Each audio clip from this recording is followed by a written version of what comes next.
today's DH colloquium, From Children's Words to Digital Resources, Studying Language Development in South Africa, is done by Michelle White. And Michelle White actually works here at Sadilar.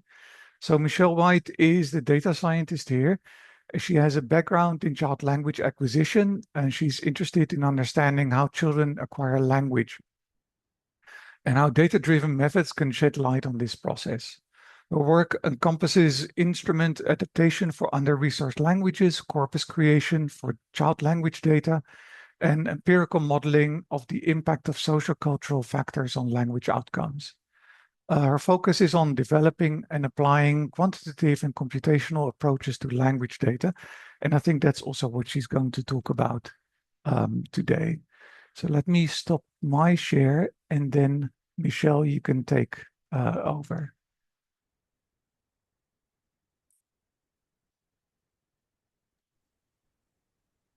Hey everybody, I hope you can see my slides. Yep, I can see your slides.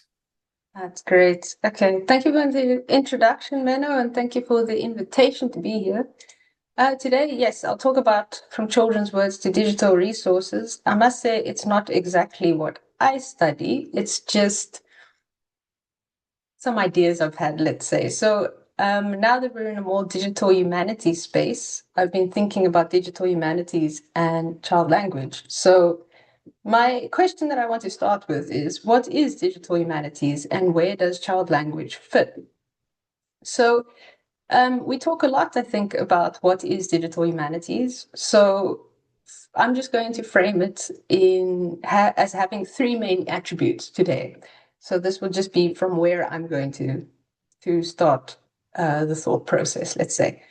So I'll start off by saying, for digital humanities, datasets are scholarly objects, right? So DH treats the dataset as an object in its own right. So not just raw material that sits beneath an argument, but something that is designed and curated and published, and it has its own citation practices and its own DOI, its own handle. So it has its own claims to rigor. So this can be a digitized archive or a georeference dataset of historical migration or anything like this are outputs of scholarship and not just inputs to a publication. So that would be the first thing that I'd say. The second thing would be that DH is method conscious. Okay, so DH cares as much about how a dataset was built, what was included, what was excluded, what transcription or encoding decisions were made. They care, the focus is just as much about method as it is about the actual dataset. So it's an argument in and of itself. And thirdly, I would say digital humanities is infrastructural. So it depends on shared standards and interoperable tools. So the focus is on long-term repositories, and that is because we all know humanities data is expensive to create and very easy to lose. So this creates partnerships, collaborations, and this is all in the hope that individual scholars can sustain this work, and they don't have to do that alone when the money dries up or whatever the case may be. So with these three things in mind, I want to say that these are also relevant for child language research. All three of these attributes describes child language research as well. But how, you may ask? So let's go back to the three now and do it from a child language perspective. So datasets are scholarly objects. Okay, they are. Researchers who study child language do this with datasets behind those conclusions. So there are audio and video recordings of children who are talking with their caregivers or talking with their siblings, talking with researchers as well. And this can be longitudinal datasets. This can be many years of tracking a child's development, or it can also be cross-sectional. So we just look at a child in one specific moment in time. So we don't just build speech datasets like I explained when you're talking, but also there are huge cross-linguistic banks of vocabulary data that is from thousands of children, like the Word Bank project.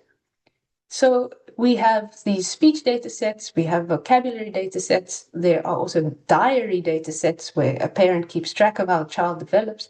So these also become huge objects that can be used for research. And it is also method conscious. So there are always strict data collection and lab protocols that are developed and that we have to adhere to.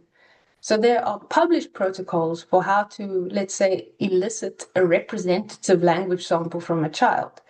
So what are the activities that we must do and how we need to approach this?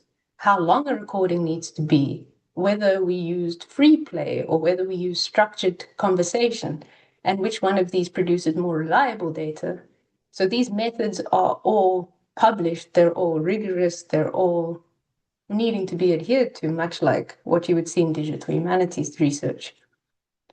And lastly, of course, it's deeply infrastructural.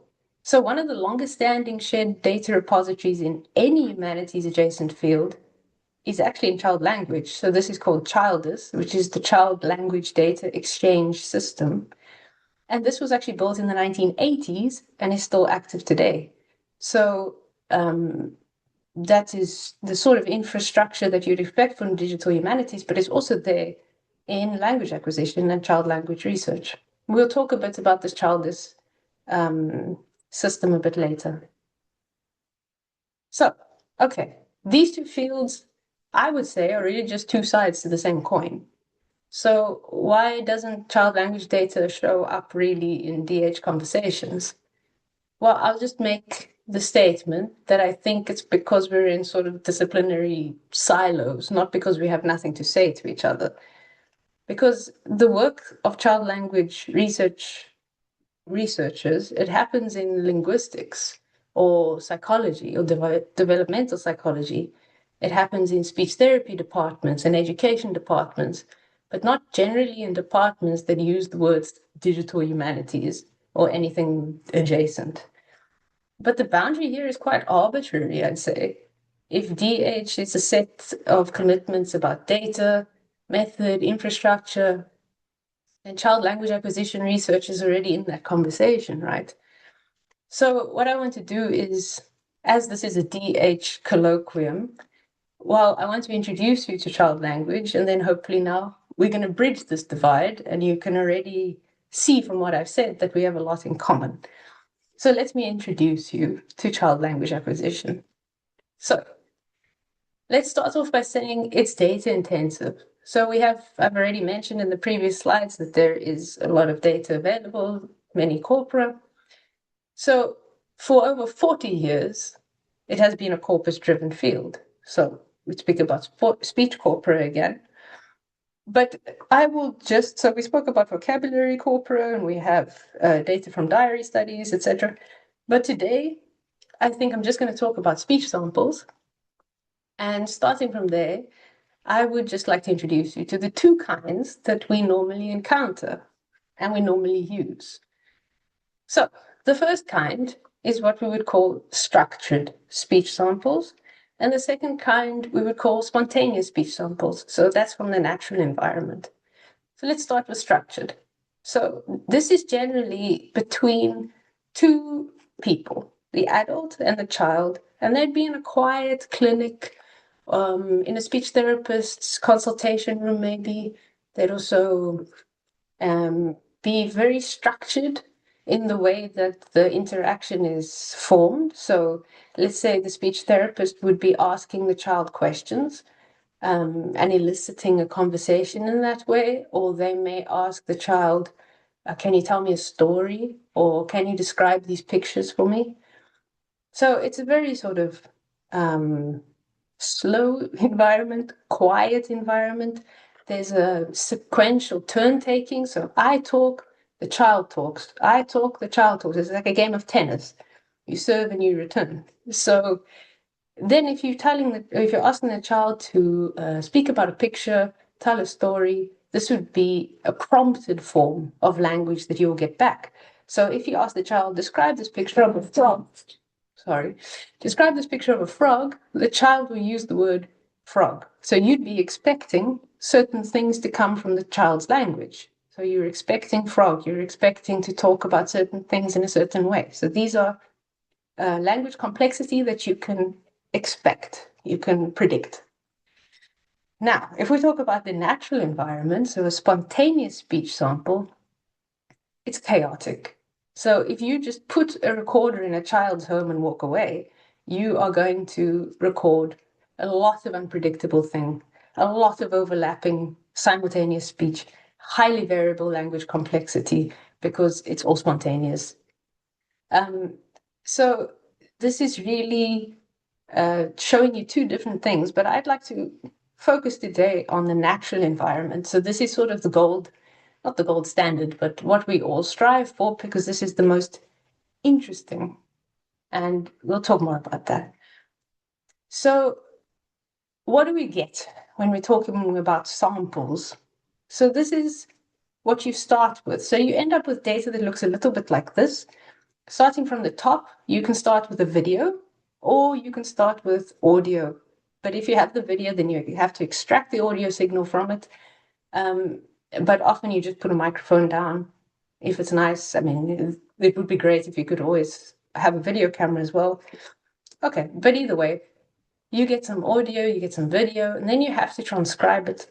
And you need to transcribe it in a specific software's language, and you'd have to code the metadata. So we are interested in a case where we have video, we would be coding metadata to include actions and gestures and gaze. So where's the child looking? Because these are all developmental milestones for a child.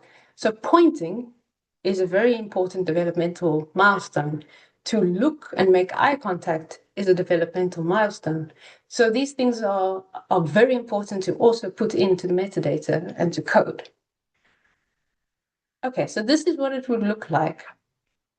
But now what do you do with it? So we have infrastructure, we have available tools, and we're going to talk a bit about Childers again, like I mentioned before. So this child language data exchange system was founded by two researchers, and I think that they're at Stanford at the moment, but I'm not really sure, because they founded this in 1984, and it's now housed within TalkBank, which is a larger repository.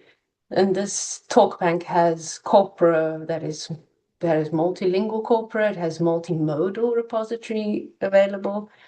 It has corpora on aphasia, bilingualism, classroom discourse. So it's a little bit bigger now than it was when it was just child language data. So we have a little bit of adult as well in the case of aphasia and second language acquisition.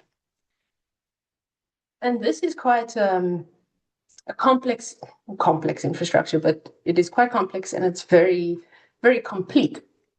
So it has 3 layers, and I'll walk you through each one because the layering is sort of exactly the kind of thing that a digital humanities researcher will recognize from that world. So layer 1 is a shared transcription format. So this is let's see if I can get the laser pointer, this chat transcription format. That stands for the codes for the human analysis of transcripts. So it's just, it isn't just orthographic transcription. It encodes speaker tones, overlaps, disfluencies, retracing, morphological detail, and this links all to the underlying audio or video timestamp. So you'll actually be able to play the utterance and you'll hear the audio that it comes from. So it turns the recording into something that is machine actionable. It's searchable. There's actually a search engine that you can search inside the entire corpus.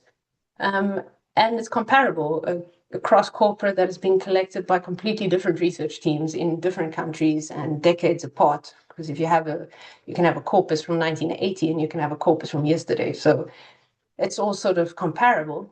So sitting on top of that is these analysis tools called CLAN, which is the computerized language analysis. So this is a suite of programs that automatically compute things like mean length of utterance and type token ratio and vocabulary growth curves, and also specific morphosyntactic error patterns. So this is directly from the coded transcript that you've given to chat. So that means that you don't have to reinvent analysis code for every study because they exist and you inherit them from 40 years of tooling that they have created, as long as you format your data correctly, which is very important. So this is the same, I would say, sort of proposition for digital humanities infrastructure projects, right? So if this is the payoff for doing the good annotation work, is that there are tools downstream for you to use. And then the third layer, this is just the repository itself. So this holds corpora in quite many languages, I think at least a dozen or more. And some of them are longitudinal recordings of a single child. So that would be from like birth to age 5. There's these kinds of recordings there as well. And then you have some that are cross-sectional. So it's just samples of like hundreds of children, but at one time point. And as I said before, it's built for reuse. So a corpus that was collected in 1990s to study, let's say, question formation or something I can use today to look at negation or to look at disfluency patterns or anything like that. So it can all be reused. It's all open. Okay, so what other tools are available? There are 2 more that I would like to talk about. So this SALT is quite commonly found in research. It's the systematic analysis of language transcript, but it's a clinical software tool. So this is used by speech language pathologists, speech language therapists, and it's used to record, transcribe, analyze language samples, but it's only for English and Spanish. And it's quite nice because it's standard. It has a standardized utterance segmentation, morpheme coding, and it compares your sample to built-in reference databases. So age and grade matched peer reference databases, but again, only for English and Spanish because it's very American. And it's also American English, I must say. But again, it always requires manually transcribed and coded audio recordings. And Lena is like the Rolls Royce or the Bentley of this world. So this is really the best technology that's out there. It's called the language environment analysis. And it's a wearable technology. So the child will actually wear it, and a software system that relies on automatic speaker diarization. So it measures the language environment of young children by tracking adult words, conversational tones, and background noise. So the child wears a lightweight device that is inside a pocket in a vest or a shirt, and they wear this for up to 16 hours. So these are called day-long recordings. So it's from when the child wakes up to when they go back to sleep. So the speaker diarization that it does automatically, so this refers to the process of automatically partitioning an audio recording to say who spoke when. So it will say speaker A spoke then, speaker B spoke then, and this will be for each conversational turn. So it should do this automatically. We'll talk about that now. It also has some automated analysis. So the device captures the child's natural auditory environment and processes the audio using specialized software. But instead of transcribing the audio, which would be nice, it calculates the number of adult words that the adult speaks to the child and the child vocalizations. And then it also counts the number of conversational turns. So this is especially used for something called child-directed speech research. So when an adult speaks to a child directly, the adult changes the way that they speak. So this is a very commonly known fact, as you can call it, like baby talk or motherese, it used to be called. So they have used this a lot for understanding how an adult actually changes their way of speaking. But now, if we want to talk about this diarization thing, I mean, it's good at it, but it's not perfect. So it relies on audio frequency, pitch, and proximity to do this categorization. So it's very good at detecting adults from children. So it's got an 82% agreement with human transcribers. So it can tell an adult apart from a child. That's not really a problem. And to know that the child is actually vocalizing, it's pretty good, about 75% to 76% of the time. So this filters out sounds like crying and breathing. So that's what we mean by child vocalization detection. And it also filters out things like coughing and sneezing and things like that. But now when it falls down a little bit is when you want to tell apart the target child versus another child. So the target child is the one actually wearing the device, so wearing the shirt with the device in it. But now we want to tell that child apart from his sister that's talking to him, or his brother, or his classmate, or something like that. It doesn't know really well how to do this because it uses a proximity rule.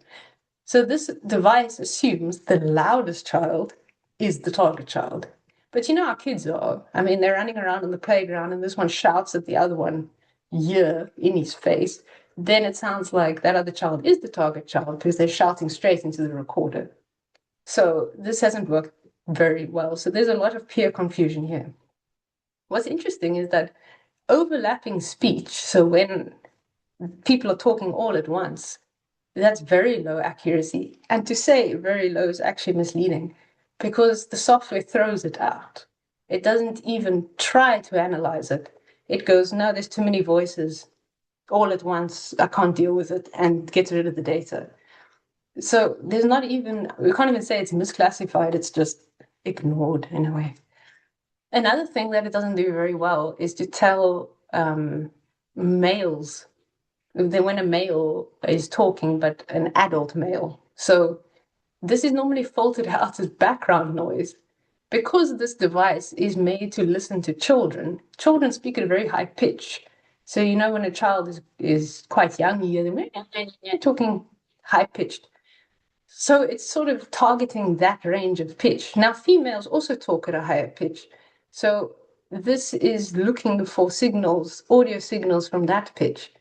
And when a male speaks, they're just assumed is background noise, and this is removed. So if we're talking about child-directed speech and we want to look how parents talk to their children, fathers are filtered out. So that's not ideal, right? Because fathers also speak to their children. So yeah, so it has some limitations. And I just also want to say that Lena costs $20,000 for one device.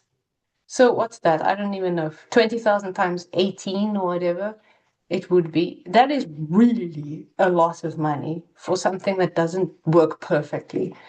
So I don't know about you, but I'm not going to buy one. Not right now, at least.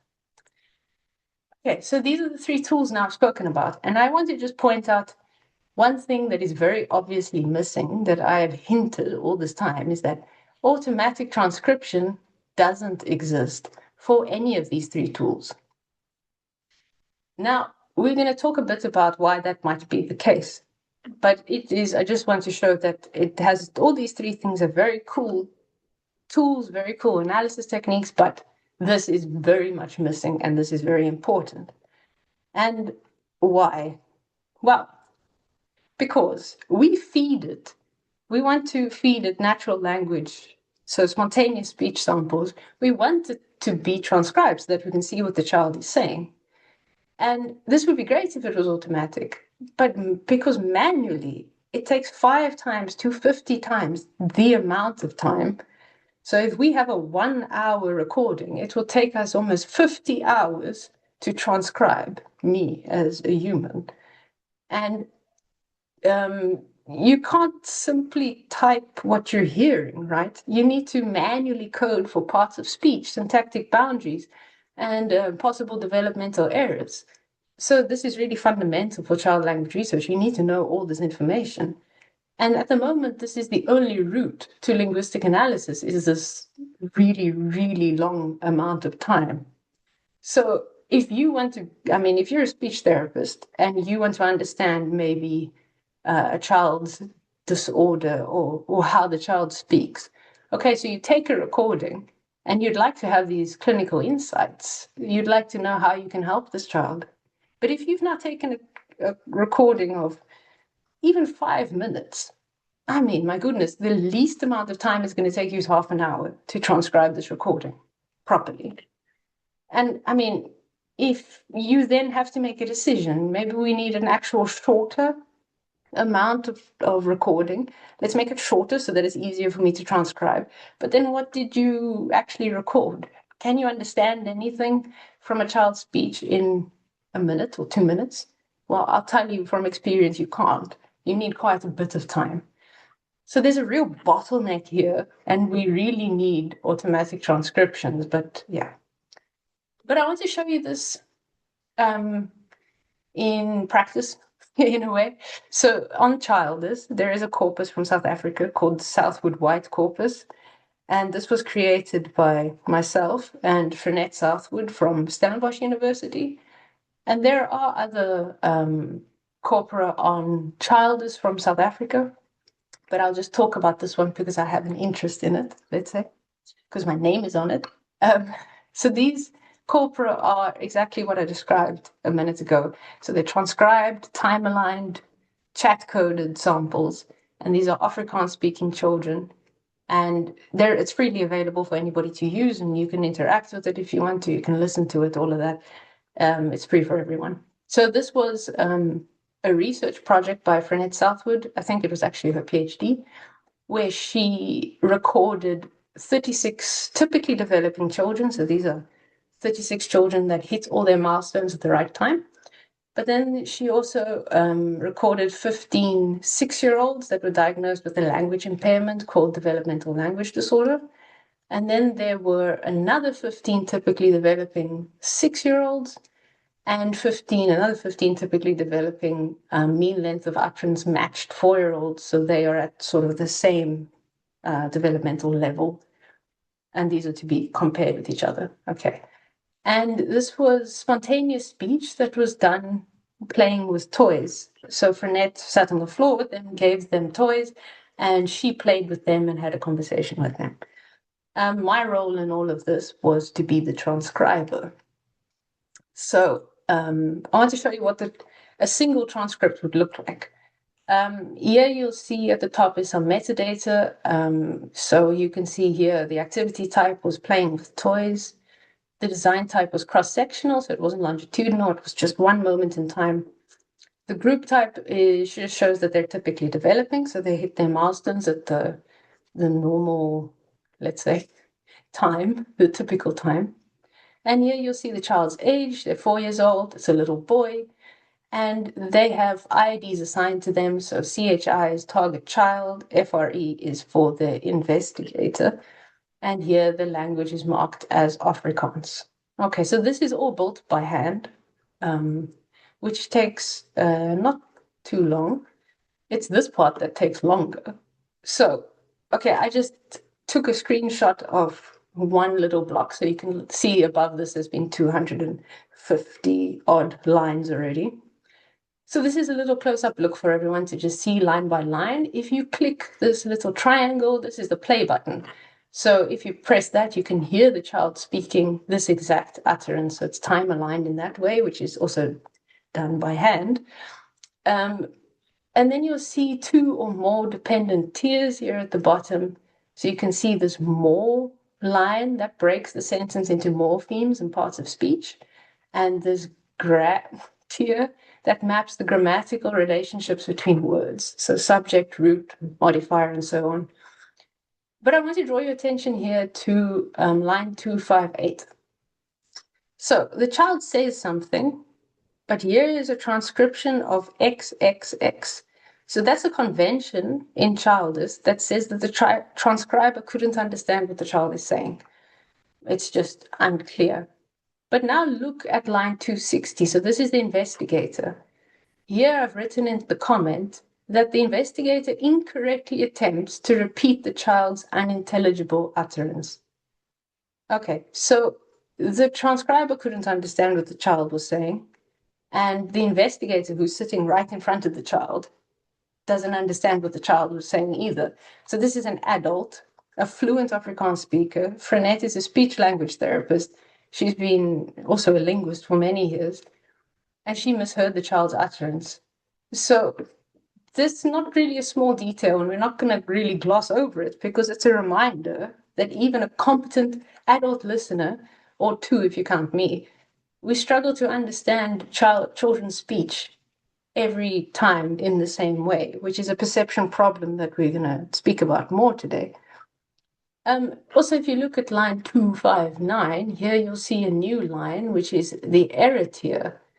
And so the transcriber, me, saw that this is an error. So if you compare this to an adult Afrikaans speaking grammar, this is incorrect. So you have to explain why you think it's incorrect. So you give the options of the target form should have been one of these two alternatives. And that's a judgment call that the transcriber has to make.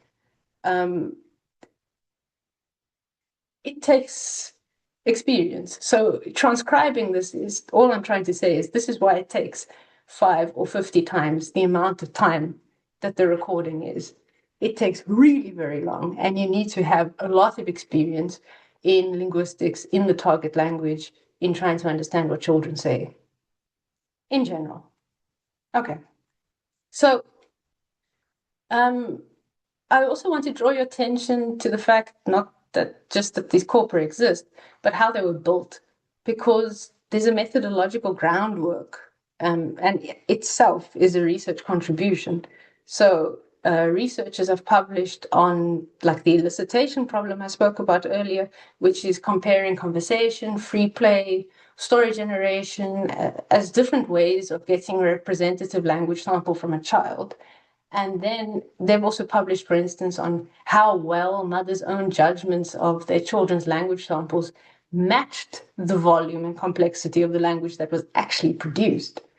And this second study actually, it matters quite a lot because it's asking a validity question that is also asked in digital humanities, which is about metadata and provenance. Can we trust the people closest to the data collection process to accurately characterize what they collected? So the way that we ask this is a bit more child language focused, but it's the same question that a digital humanities researcher would ask. All right, so lots of words, but I've given you now a broad overview of the field. Okay, so I hope you're all with me and ready to be child language researchers as well. But we need to make it a little bit more concrete. So what does this look like on the ground in real life? And why is working with children so time consuming and so different to adults? Well, we spoke already a little bit about environmental complexity. So if we want to do spontaneous speech and we leave the recorder somewhere, you're going to pick up media. 100% you're going to hear the TV playing. You're going to hear the older sibling watching TikTok videos. You're going to hear somebody playing on a tablet. That's a lot of noise. You're going to also hear, because children play with toys, you're going to hear toys banging and zinging and clicking, and whatever a toy will make a noise, it will make a noise. And a toy falling as well makes a big noise. Then you're also going to hear street noise. Children don't sit still, I promise you. So you're going to hear a lot of movement noise as well. And children speak differently to adults. So we'll talk about that in a little while, a bit more specifically. And then you're also going to hear all this overlapping talking, as we spoke about before. Lots of children, lots of adults. I would just tell you, I was recording a child in a quiet room in a school a few years ago, and it was after break, and it was here in Cape Town.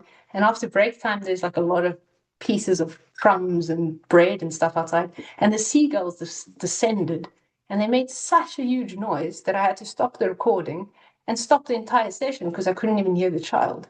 So if you're only going to record 5 minutes, all 5 minutes would have been lost to the seagulls. So just an example.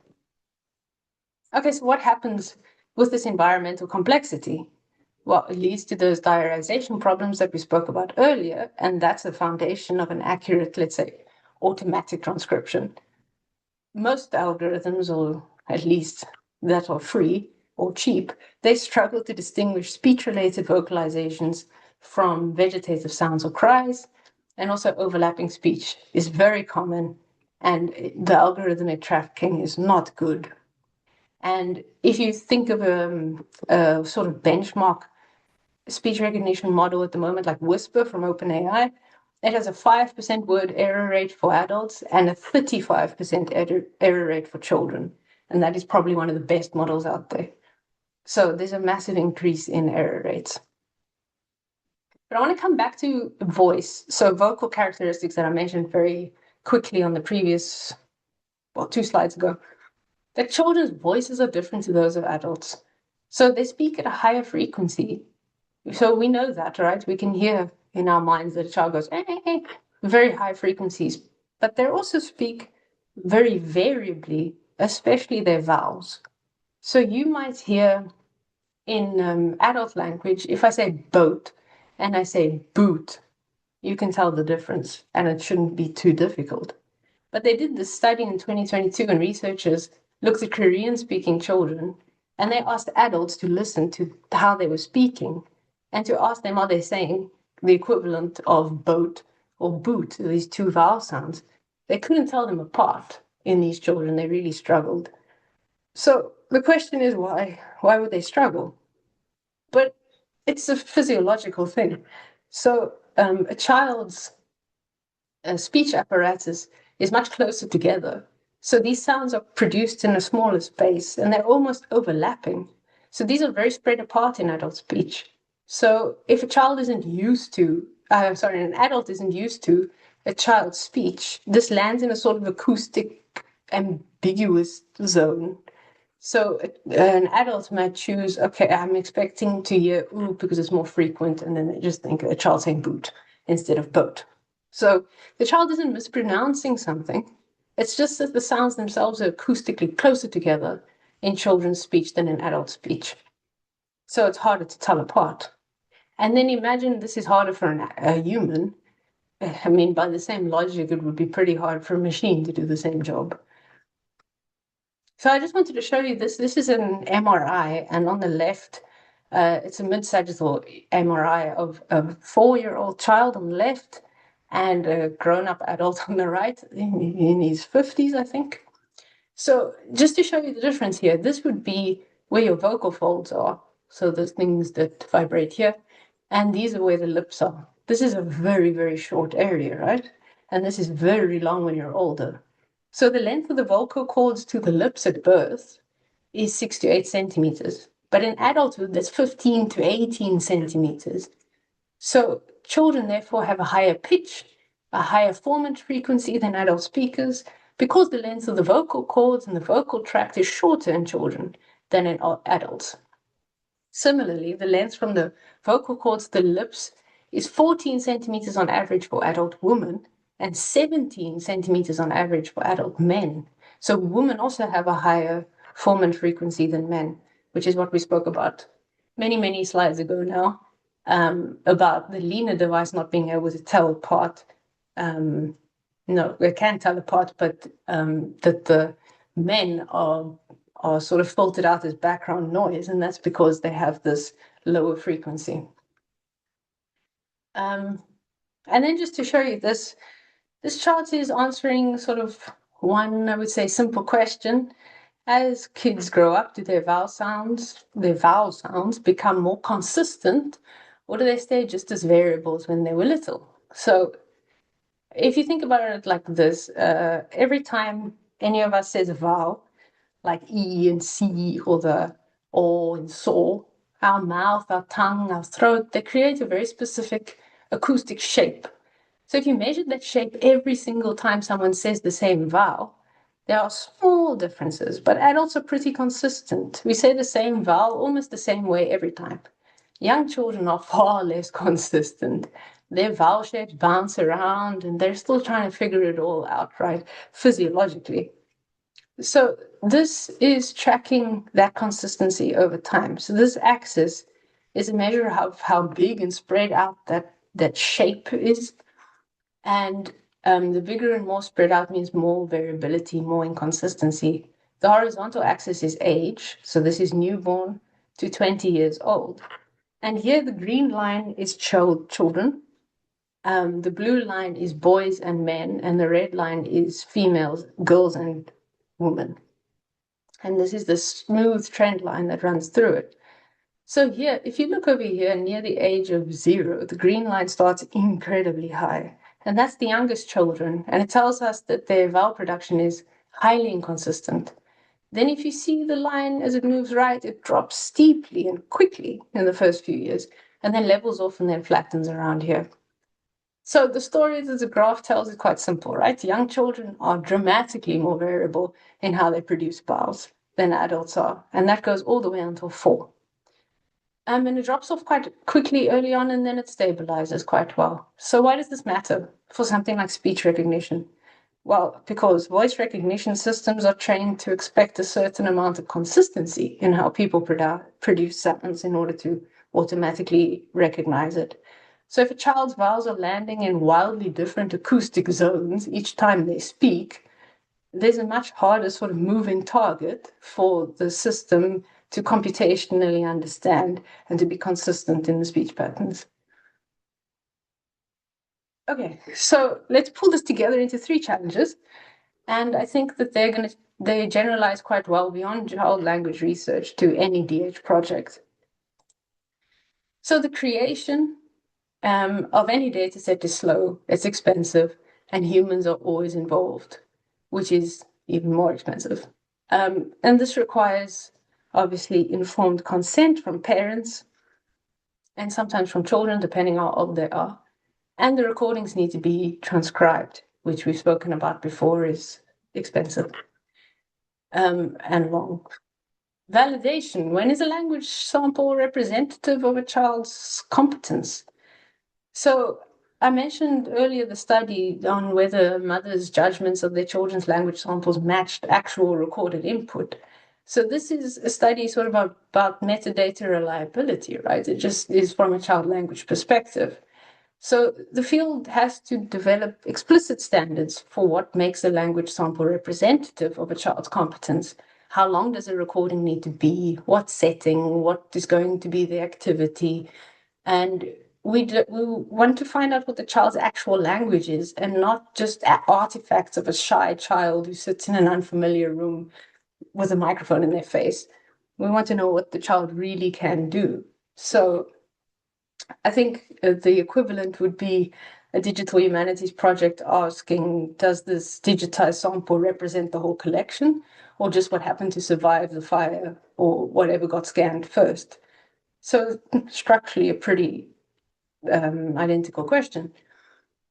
And then obviously a really big one is analyzing. So in English, if you have an English sample, just plug straight into corpus, into the child's corpus, directly into CLAN. You can do the analysis. Bob's your uncle. Very nice. But in South Africa, that's not going to work so well because, I mean, English is not important, not interesting, let's say.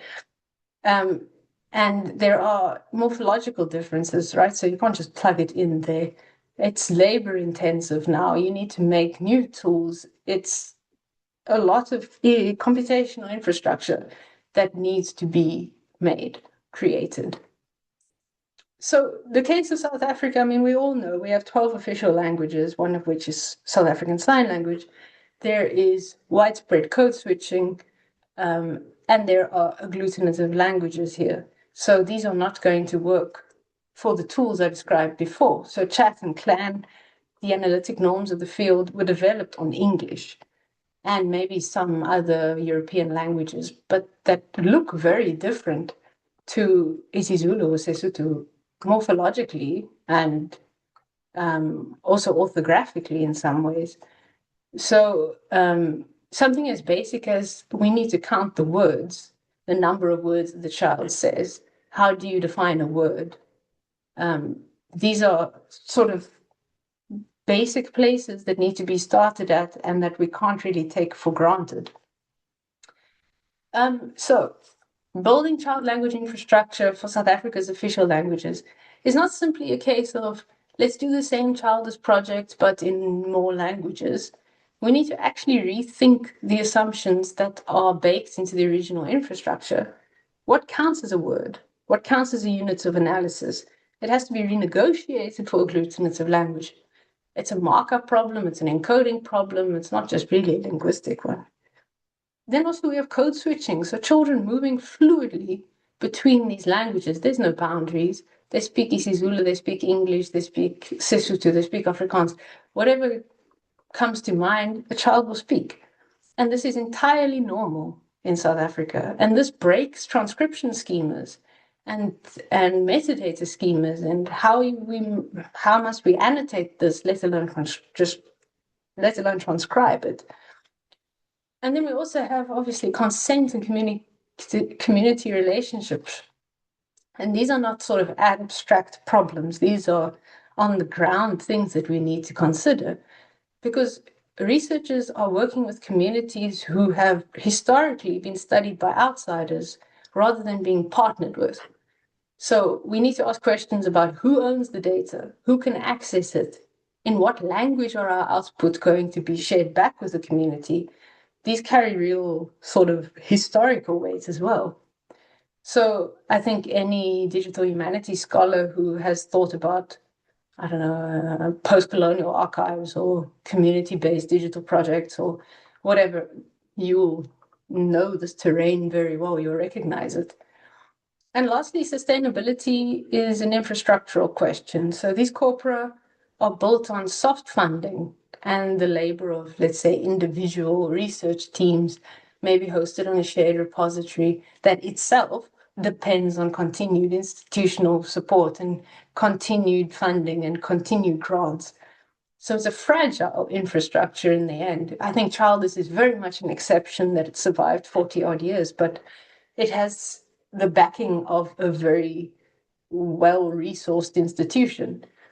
And it's the same sort of problem that digital humanities always has and has been talking about for many, many years. So when the digital archives and journals just quietly disappear, that's normally because a grant has ended.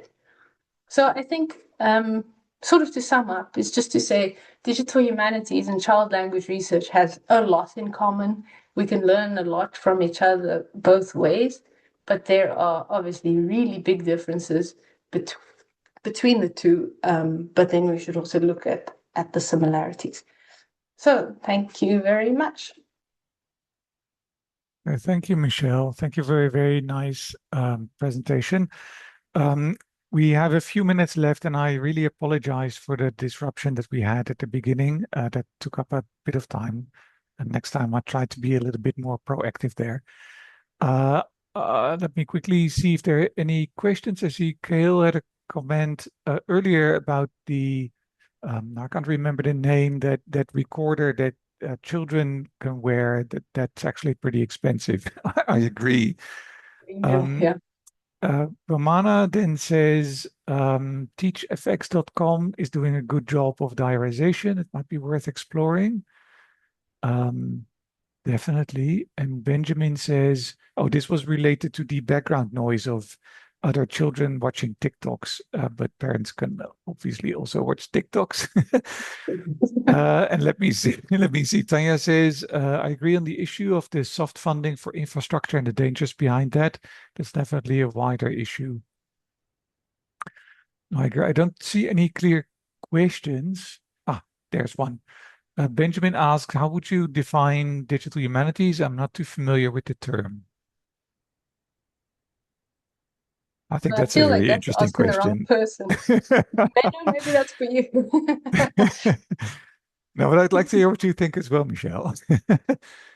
Yeah, I think it's a really, really broad term. So I think it's a difficult question to ask. And I started off by saying there are three things that digital humanity researchers are interested in. And I think I did that on purpose because it's so hard to define digital humanities. So I think a lot of the research that is done is sort of digitizing texts, for instance, but then it also is creating like automatic speech recognition or parts of speech taggers. And I think, I mean, it can be anything digital. It's hard to say, Menno. I don't know. Do you want to bail me out? Yeah, I think there are a lot of different definitions. I'd actually quickly like to mention, I'm not sure how widely that is communicated, but there will be a Digital Humanities Summit where one of the topics is around what do we see as digital humanities in South Africa. So that might be something to look up. So I'll see if I can find a link to that while other questions are being discussed. But to me, yeah, like I said, there are many different definitions. I think what you presented, Michelle, was actually quite nice. Computational linguistics falls under digital humanities. It could be. So there's a lot of work related to analyzing language in the field of digital humanities, and you often do that with computational linguistics. So there's a lot of overlap. I think the same with child language research. It's not the same thing. One does not necessarily fall under the other, but there's a lot of overlap. So I see there's another question from Kale, maybe slightly off topic, but you mentioned earlier that you mentioned developmental language disorder. Is this one specific disorder or is it an umbrella term? It's a very big question, and I really I've studied developmental language disorder for a while, and my background is in clinical linguistics, so it's exactly the kind of question that I like answering. It's interesting. So developmental language disorder really talks about children who cannot acquire language in the straightforward, easy way that a lot of children do. So there will be problems with speech. You might hear that there's a bit of disruption in the speech, but then there's also a bit of disruption in comprehension as well. They may start talking later.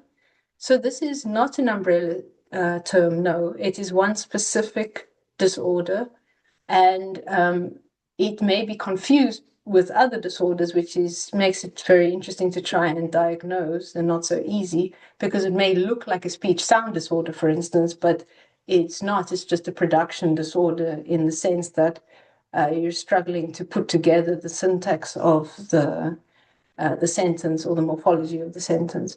But I would happily talk to you more about it if you want to know more. Wonderful, thanks. I don't see any questions at the moment. I actually had one, and I think it's almost at the core of what you presented. So you were talking about kind of the transcription process.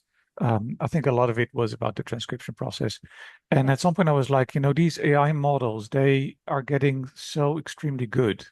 So you then mentioned, yeah, but Whisper doesn't really work well. Whisper is one of the best models, I think, at the moment. But I'm actually wondering, so do you think these models will improve in such a way that we can actually use that in the near future? I mean, these models, it goes so quickly, but I'm not sure. I don't have a good feeling about the kind of speech transcription models. So what do you think? Yeah. And yeah, so it's quite interesting. There are sort of two approaches to this at the moment, and one would be training adult models to understand child language. So you start off with an adult model and then you tweak it to understand certain parameters that would be the case for child language, but not necessarily for adult language. But this takes a lot of tweaking, and they speak about that you might never get it perfect. But I think, okay, that's one way to do it.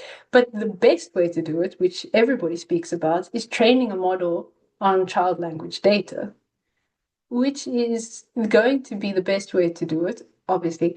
But how are you going to collect that data? And that's the problem. So to find corpora online, large corpora, lots of child language, is near on impossible because it doesn't really exist. So if we had 10,000 hours of children speaking, yeah, that would be a great start. But there really isn't that. And I think it's interesting that big companies like Amazon, big companies like Google, all these people have sort of a private vested interest in this because children aren't understood by Siri. Children aren't understood by Google. What's that thing that listens to you in your house? Dot, whatever. Children under the age, I think, of 4 are just not understood. So these big companies would also like to have this data that they don't have, which is very interesting because often this is not the case, right? They're sitting on all the data and we want some of it. But yes, so I think definitely the models will get better because they'll start training the adult-based models in very, very specific ways. But I think it would go a lot quicker if we had child language data for this. Not that Thank I want Google or anybody to be listening to your children. I just want to put that out there. That's not my point. My point is that there's still quite a road to travel for even the big names in ASR. Okay, thank you so much. That was really interesting. So I see we're running out of time. People are going to next meetings. I see Mzamo says, I always think of it. Oh, this is related to the digital humanities definition again. think of it as a process of converting physical materials into soft copies or digital material, but I know it needs more details to perfectly fit in the definition of DH. No, I agree. I think it's challenging to get a perfect definition here. And about the speech models, Romana says, I agree with this. We are developing ASR models for children assessment, and there's a link there. That's the guide on the learnings that they published recently. So that might be something nice to look into as well. I'm not sure if there are any further quick questions. I know we're running a little bit out of time. If there are no questions, then I would really like to thank you, Michelle, for a really nice and insightful presentation. I really learned a lot from this. Thank you so much. Thank you for the invitation. Okay, thanks everybody. I hope to see you next time, the next DH Colloquium.